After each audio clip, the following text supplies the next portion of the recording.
from the National News Studio, Sri Lanka.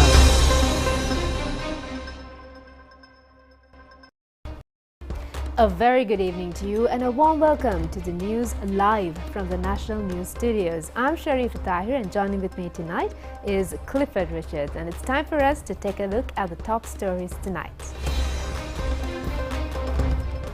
New regulations pertaining to investments for exploration of oil and natural gas in Sri Lanka have been issued.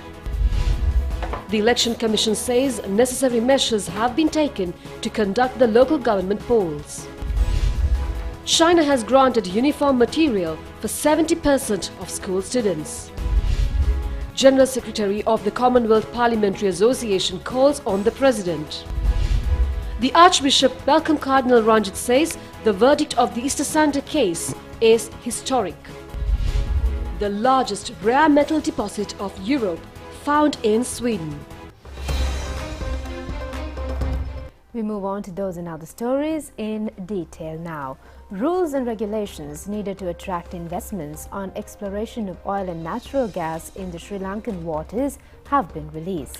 Accordingly, the Petroleum Development Authority is scheduled to start exploration of petroleum resources and investments in 900 blocks of land located in the Sri Lanka seabelt. The Petroleum Resources Development Authority says that regulations of international level have been introduced by the 2021 Petroleum Resources Act. Accordingly, a new map has been drawn with 900 land plots extending over 225 square kilometers. The authority has earlier drawn up a map of 20 land plots for the convenience of the investors. The aim of this new map is to facilitate the investors with required services for exploration of petroleum resources, gathering information and excavations. Under the new regulations, the investors will be able to explore petroleum resources in a selected area using their money, labor and technology. They only have to pay administrative charges to the Sri Lankan government. The license for the investors will last for 3 years. They will have the opportunity to start drilling oil wells during this period. If the investors are successful in drilling, separate agreements will be signed with them. These agreements will be made in order to obtain maximum benefits to the country. A number of investors have already come forward to start oil exploration in the Sri Lankan waters. The Petroleum Resources Development Authority further says that exploration and drilling can be initiated within the next 3 months following the agreements with the new investors. The Election Commission told the Supreme Court today that all necessary measures have been taken to conduct the local government polls. The Election Commission revealed these facts when it was summoned to the courts today in hearing the petition that was filed asking the Supreme Court to issue an order to suspend the local government polls.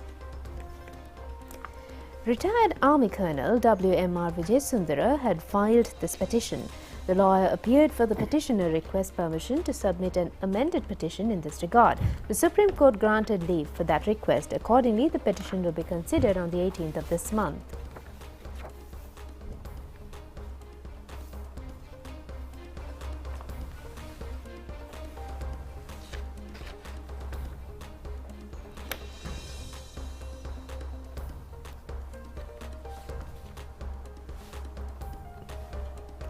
A group under the leadership of Adivasi Chief Uruwarge Vanila Atto in Dambana had decided to contest the election for the first time in the history. Accordingly, they deposited bonds for 4 local government bodies in the Badula district today. They contest the election under the National Democratic Front.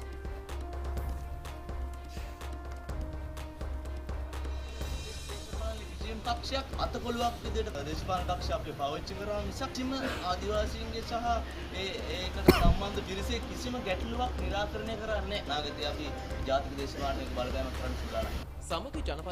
Samatha Janabalawege made their deposits for Viyaluwa, Uvaparnikama and Haputale Pradesh Sabhas today at the Badula District Election Office.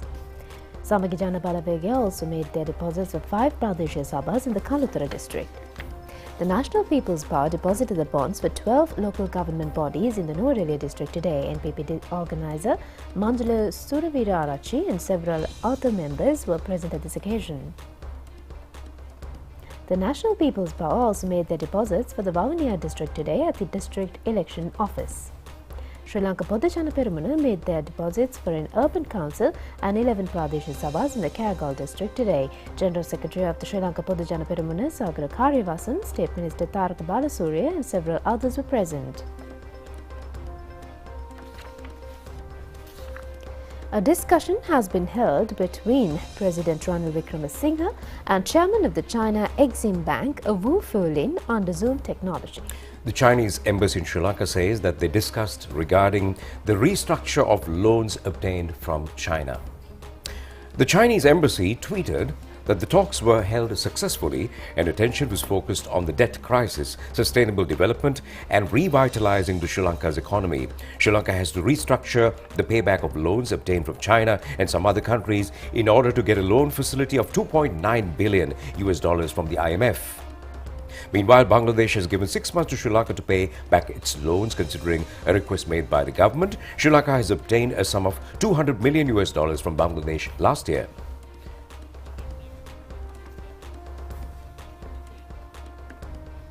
Well, the Supreme Court yesterday ordered former President Maithripala Sirisena and 4 other respondents to pay a compensation of 311 million rupees to the victims of the Easter Sunday attack. This was made in connection with failure to prevent the said attack and shrinking responsibility. The Supreme Court gave this order declaring the final verdict of the fundamental rights petitions filed in relation with the Easter Sunday attack. The Supreme Court is in the opinion that the respondents, including former President Maithripala Sirisena, have violated fundamental human rights for not being able to prevent the attack. At the moment of declaring the final verdict of the case, no respondent had been present in the Supreme Court premises. The panel of judges arrived in the Supreme Court yesterday at about 10 a.m. to issue the last verdict of the 13 fundamental rights petitions filed before the Supreme Court. Declaring the verdict, Chief Justice Janata Jayasuriya said that former President Maithripala Sirisena, former Defence Secretary Hemasiri Fernando, former IGP Pujit Jayasundara, former Head of the State Intelligence Service and Head of National Intelligence Unit Cicero Mendes have violated fundamental human rights for not taking measures to prevent the said attack. Even they had received prior information regarding the incident. The Supreme Court ordered the respondent to pay the compensation by their private assets and to establish a fund for the benefit of the victims of the attack. The amount of compensation should be credited to the relevant fund and the compensation should be made within a period of 6 months. The fund should be maintained under the supervision of the Attorney General. Accordingly, former President Maithripala Sirisena must personally pay 100 million rupees and former IGP Pujit Jayasundara and former Head of State Intelligence Service Nilantha Jayawardena must pay 75 million rupees each. A sum of 50 million rupees should be charged by former Defence Secretary Hemasiri Fernando and former Head of the State Intelligence Service Cicero Mendes must pay 10 million rupees with their private money. In addition, the Supreme Court ordered the government to make a compensation of 1 million rupees for the victims. Disciplinary action must be taken against the former Head of State Intelligence Service Nilantha Jayawardena. The Supreme Court pointed out that the President is vested with the ultimate responsibility of confirming public security and the state defence as well as under the 4th clause of the Constitution. Former President Maithripala Sirisena is unable to wash his hands, putting the blame on the relevant officials under him. Explaining the verdict, Chief Justice Janata Jayasuriya further said that former President Maithripala Sirisena had severely failed to achieve his responsibility as Minister of Defence. The Supreme Court decided that the former President Maithripala Sirisena has violated the fundamental rights mentioned in the 12(1) and 14(e) clauses of the Constitution. The Chief Justice is in the opinion that it had been confirmed that former Head of State Intelligence Service Nilantha Jayawardena had informed the former Defence Secretary Hemasiri Fernando on the facts he had received prior to the attack. If the former Defence Secretary had informed the former President Maithripala Sirisena with these informations, the attack could have been averted. The Chief Justice stated that the Defence Secretary had carelessly and severely evaded his duty at this instance. The Chief Justice further noted that even the former IGP Pujit Jayasundara had failed to act in a responsible manner regarding the very sensitive information given by the former Head of the State Intelligence Service that the National Tawhid Jamaat organization was planning to conduct a series of attacks on the Easter Sunday. The former IGP had only directed this information to 4 DIGs. The former IGP should have acted in a responsible manner with much attention. As the then IGP, he could have informed the former president personally regarding this sensitive matter. Accordingly, he had violated the fundamental human rights mentioned in the 102(1) and 14(a) clauses of the Constitution. The Chief Justice further explained that former Director of the State Intelligence Service Nilantha Jayawardena had gravely shirked his duty. The sensitive information that Zahran Hashim and his group are attempting to make this attack was not taken into due consideration by Nilantha Jayawardena. He had only directed this information to the former IGP and the Chief of the National Intelligence Service. The Chief Justice severely criticized the behavior of former Chief of National Intelligence Service Cicero Mendes. He should have informed this sensitive matter to the President and the Prime Minister as well. He could have enlightened the commanders of the three armed forces on this matter. Thereby, he had severely missed his duty. Therefore, the Supreme Court had decided that Cicero Mendes had also violated fundamental human rights.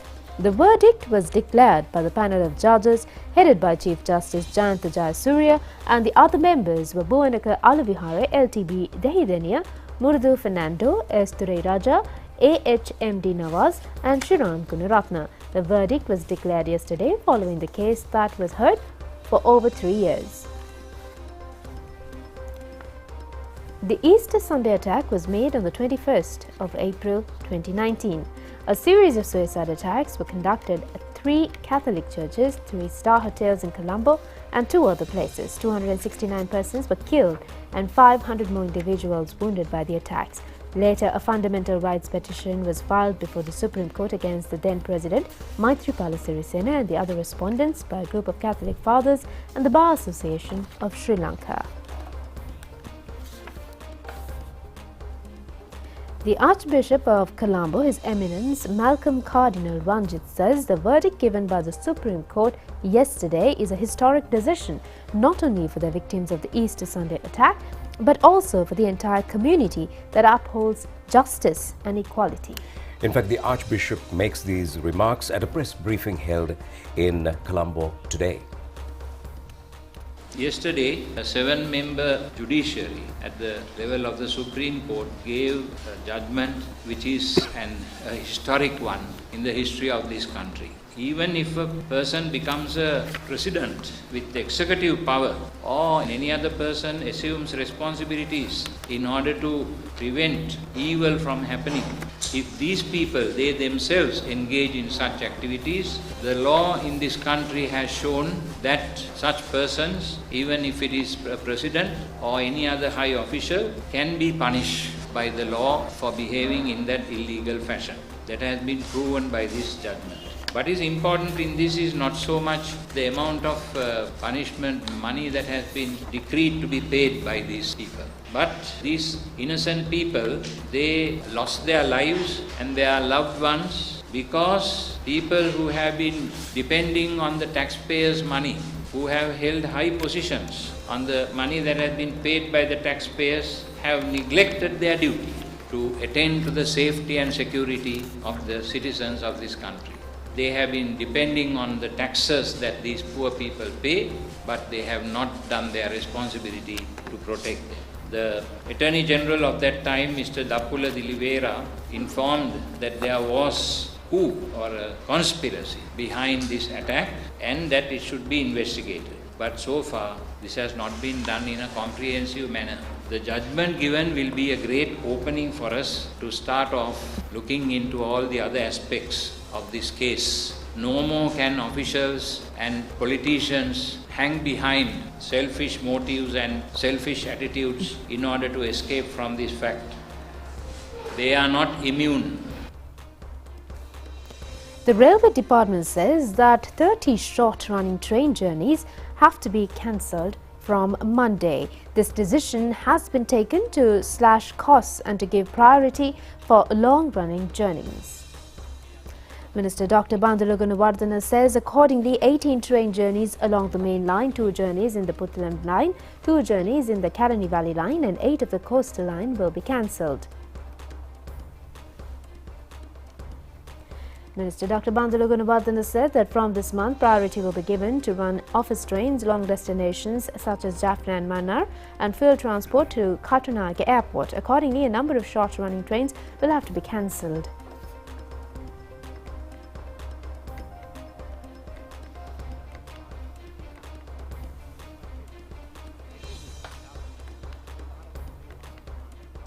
The minister further said that retirement of 410 employees on the 31st of December has not caused any hindrance to railway transport.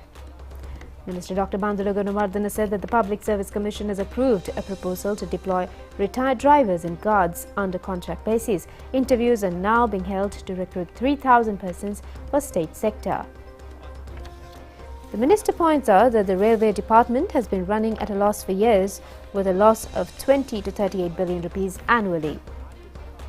Minister Dr. Bandula Gunawardena said that the department has to bear a huge cost for fuel. It leads to a loss of 5 to 12 billion rupees annually. The income earned by the railway department is not sufficient even for purchasing fuel. China has donated 70% of the need of school uniforms to Sri Lanka. Well, this stock consists of 8.8 million meters of clothing. Acting Ambassador to Sri Lanka, Wu Wei officially handed over the stock to Minister of Education Susil Premajant today. These clothes have been packed so as to directly distribute among the students. 3% of the stock has already arrived in the island. A memorandum of understanding was also signed today to grant rice to be used for free lunch for Sri Lankan students.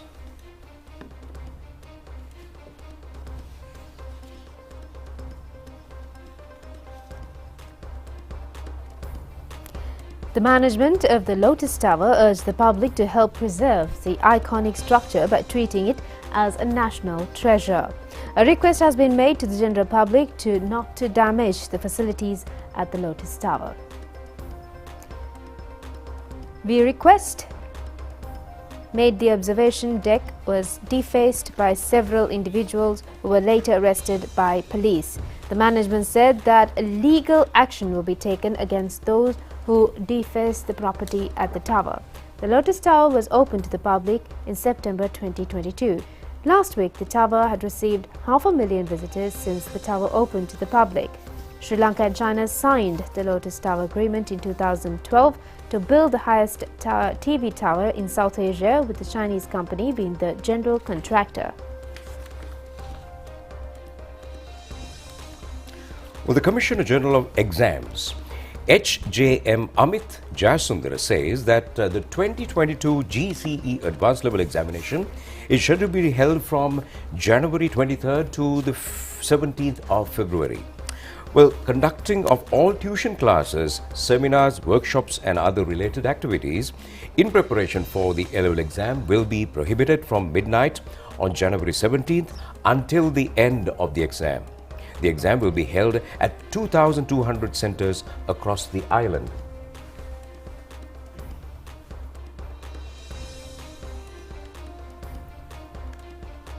Secretary General of the Commonwealth Parliamentary Association, Stefan Twigg, called on President Ranil Wickremesinghe at the Presidential Secretariat today. Stefan Twigg is on an official visit to Sri Lanka these days. President's senior advisor and National Secretary and Chief of Presidential Staff Sagala Ratnayaka was also present at this meeting.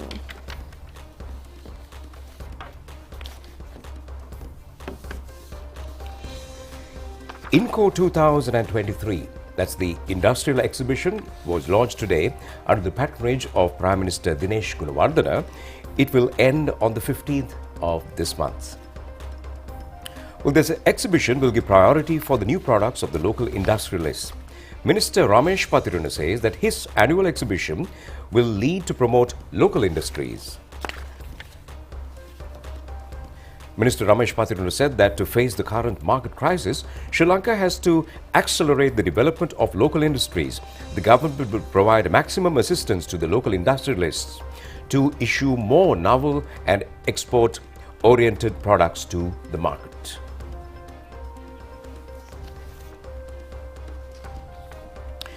Veteran politician of the country, Reginald Curre, has passed away last night. He was 75 years at his demise. He was an English teacher in profession. Later, he joined the leftist political stream and contested the general election in 1994 and entered the parliament. He was re-elected to the parliament at the general election held in the year 2000. Later, he was appointed as a Minister of National Integration and Community Affairs. He again entered the parliament at the 2004 general election and appointed the Minister of Information and Mass Media. He was appointed as the governor of the Northern Province in February 2016. Reginald Correa was popular among the Sri Lankan people as a lyrics writer, actor and a singer. He offered his service as the chairman of the Sri Lanka Rupavahini Corporation from the 19th of May 2021 to 6th of January 2022. He was admitted to Panadura Base Hospital last night following a cardiac arrest and he experienced at a meeting held in Valdua area.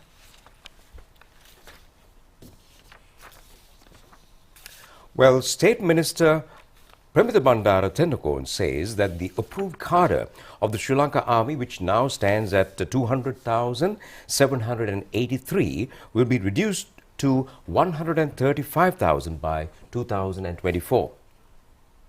He said that it has been projected to reduce the cadre to the right size, which is to 100,000 by 2030.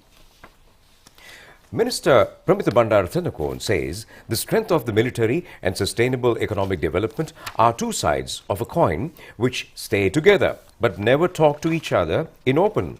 The overall aim of the strategic blueprint is to broach a technically and tactically sound and well-balanced defense force by the year 2030 in order to meet upcoming security challenges on par with the national security dimensions of the country, the State Minister added. The government has focused attention to increase export of liquor in order to earn more foreign exchange. State Minister Ranjit Siambalapitiya says that it can be a solution for the current Forex crisis. He made this comment at a ceremony held to mark the 110th anniversary of the Sri Lanka Excise Department. The Excise Department is in the third place among the institutions that provides tax income to the Treasury. It has provided about 17 billion rupees of income to the Treasury last year.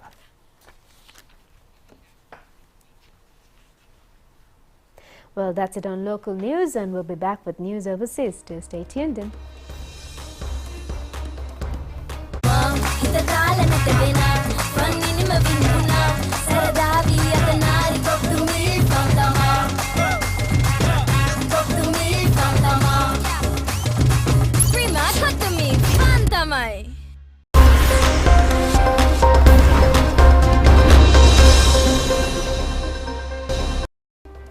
Welcome back, and we move on to news overseas now. Europe's largest deposit of rare earths which are used from mobile phones to missiles has been found in Sweden. The term rare earth refers to a group of 17 elements that are used to make a range of products and infrastructure which are increasingly important to everyday life. They can be found in mobiles, hard drives and trains, but they are also important for green technology, including wind turbines and electric vehicles. Some are essential for military equipment like missile guidance systems. The discovery is also being seen as decisive for the green transition, given the expected rise in demand for electric vehicles and wind turbines. Some 98% of rare earths used in the EU in 2021 were imported from China. Over 1 million tons are reported to have now been found in Sweden's far north. According to a US estimate, it is a fraction of the world's 120 million ton reserves. Weather gods in the US not looking very happy. The officials say that at least 6 people have been killed by tornadoes in Alabama, and they're still searching for bodies. Over 35 tornadoes were reported by the National Weather Services across southern US yesterday, putting more than 30 million people at risk. They also said a large and extremely dangerous tornado caused widespread damage to Selma, Alabama. The storms have caused blackouts for thousands of people in 4 states. More than 147,000 residents in Alabama, Georgia, Tennessee and Carolina were without power by last evening. Foul weather is forecast to continue overnight. All of the reported tornado deaths in Alabama occurred in the Ottawa County, located between the cities of Montgomery and Selma in the center of the state. Lisa Marie Presley, the only child of rock and roll legend Elvis, has died at the age of 54, her mother has said. Lisa Marie, also a singer who was rushed to hospital earlier yesterday. US media said she suffered a cardiac arrest. Her mother gave no details about the possible cause of death. Media reported that the star was found unresponsive in her bedroom yesterday morning. Tribute soon poured in from fans and friends around the world. Lisa Marie Presley was last seen in public on Tuesday night at the Golden Globe Awards in Beverly Hills. Born in 1968, Lisa Marie followed in her father's footsteps and forged a career in music. The star released 3 albums, with her 2003 debut studio album selling hundreds of thousands of copies and receiving generally positive reviews. Definitely gone too soon. A glittering winter phenomenon known as diamond dust is observed in freezing temperatures in a town in Gifu Prefecture, central Japan. This phenomenon occurs when sub-zero temperatures cause water vapor in the air to freeze and sparkle in the sunlight. It often occurs when temperatures plunge to below -10 degrees Celsius overnight and there are few clouds and only gentle winds. Twinkling practices of diamond dust were seen flying over a snow-covered river shortly after sunrise on Thursday in a mountain district of Takayama City. Frost also formed on the branches of trees by the river. Temperatures had fallen to -16.8 degrees Celsius before dawn in the area.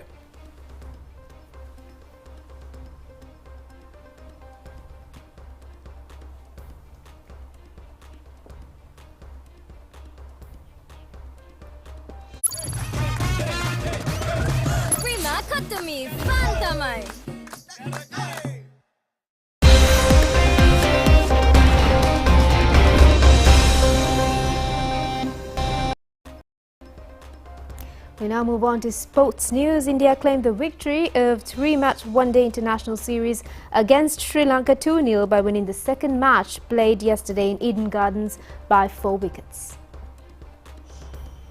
Once again, Dasun Chanaka West. Let's take a look at this.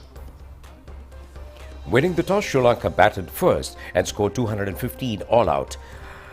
Nuanidu Fernando claimed his maiden half-century in his debut match. In bowling, Mohammad Siraj and Kuldeep Yadav claimed 3 wickets each. KL Rahul is a player who dragged India to victory by scoring 64 runs not out. Hardik Pandya, 36, in bowling for Sri Lanka. Lahiru Kumara and Chamika Karunaratne claimed 2 Indian wickets each. The third and final one-day international will be played on Sunday.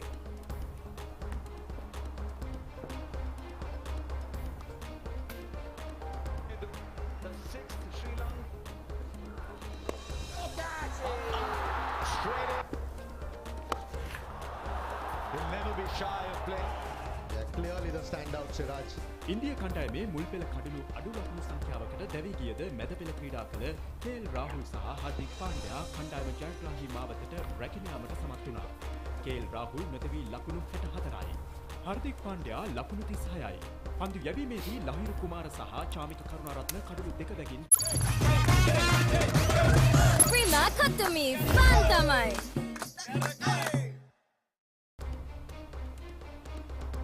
And with that, we conclude this bulletin of news. Together with Clifford, I'm Sharifa, wishing you a very pleasant night. Good night.